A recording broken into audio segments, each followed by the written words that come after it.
You ever look at someone, a friend, a colleague, someone you admire, and just wonder, how do they do it all? I mean, they seem to accomplish so much more, they seem happier, they make more money, and they're working with the same 24 hours in a day that we all get. It's a huge question, and author Brian Tracy really dives deep into it in his book, No Excuses. So today, we're going to break down his core answer. So let's just get right to it. Why are some people more successful than others? I think we all have goals, right? We want to earn more, get in better shape, maybe achieve some kind of financial freedom. But for so many of us, those goals just kind of stay as wishes. So what's the big roadblock? What's getting in the way? Mark Twain absolutely hit the nail on the head with this one. It seems like the biggest thing standing between us and where we want to be is the almost endless list of excuses we can come up with for not taking action. Well, Brian Tracy actually gives this a name. He calls it excusitis. And he describes it as a disease that is absolutely fatal to success. It's that habit we have of using our amazing brains not to solve our problems, but to come up with these really detailed justifications for why we can't do something. And it can stalk even the best of intentions right in their tracks. Okay, so if excuses are the lock on the door, then what's the key? Well, it turns out the answer lies in this really fascinating story that basically reveals the one single principle that can unlock pretty much everything else. So the story goes that Tracy had a chance meeting with a guy named Kup Kupmeyer. And this wasn't just anybody. Kupmeyer was a legend. He had spent more than 50 years of his life researching and boiling down the core principles of achievement. We're talking over 1,000 of them. So you're sitting across from this genius, this guy who's dedicated his life to this stuff, and you get one question. What do you ask? Tracy asked the perfect one. Of all those 1,000 principles you've studied, which one is the single most important one? And Kupmeyer's answer, quoting the writer Elbert Hubbard, was stunningly simple. Self-discipline. That's it. That's the whole game. It's having the ability to make yourself do what you know you should do, right when you're supposed to do it, and, this is the key part, whether you feel like it or not. He called this the master key to riches, the foundation of every single success. Now here's where it gets really powerful. Self-discipline isn't just another good habit you should probably have. Think of it more like a keystone habit. It's the one that once you build it, creates this incredible positive ripple effect that spreads out across every single other area of your life. And this whole idea really comes down to a tale of two mindsets. On one side, you have people who follow what the book calls pleasing methods. They do what's fun, what's easy, what feels good right now. But successful people, they choose the harder path. They focus on pleasing results. They're willing to do the tough, necessary things in the moment so they can enjoy much bigger rewards down the road.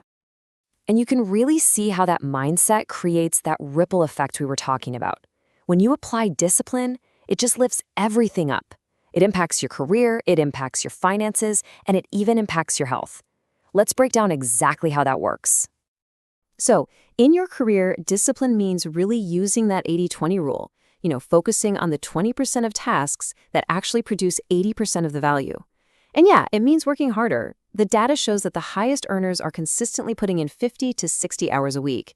But they're not just being busy, they're disciplined about focusing that time on the stuff that really matters.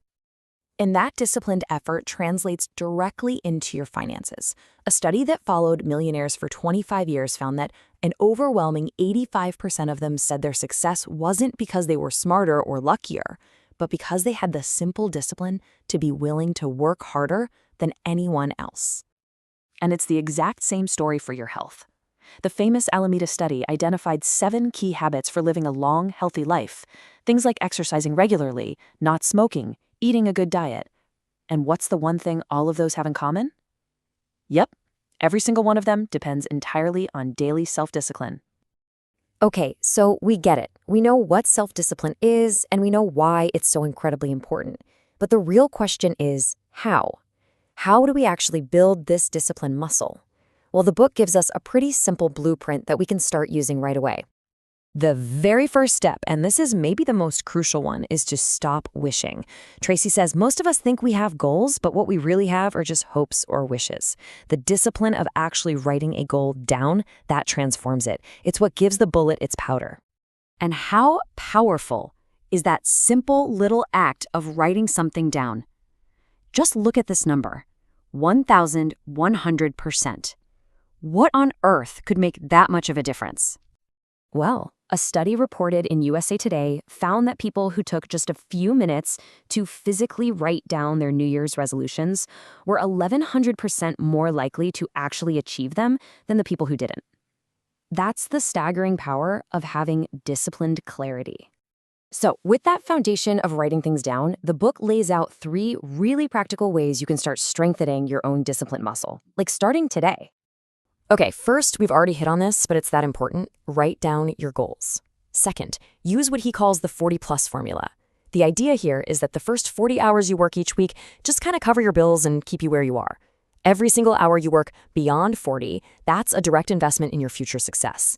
And third, create a university on wheels. For most of us, our commute is a huge chunk of our day. Instead of just listening to music, use that time to actively learn with educational audiobooks or podcasts. Over a year, that can add up to the equivalent of 1 or 2 full semesters of college. It's huge. Now, I know it's easy to hear all this talk about discipline and think of it as, punishment or restriction. But the final and maybe most powerful point in the book is that we need to completely flip that idea on its head. And this is really the whole point. We think of discipline as being tied down, as being restricted, but it is the exact opposite. Self-discipline is what sets you free. It's the ultimate act of self-respect, and it's what puts you in the driver's seat of your own life. And that feeling of control, that command over your own actions, that's the true source of freedom and real peace of mind. So that brings us to one final personal question. Forget about tomorrow, forget about next week. What is the one thing, just one, that you will do today, whether you feel like it or not, that will move you just one tiny step closer to your most important goal? Because your answer to that, that's where it all begins.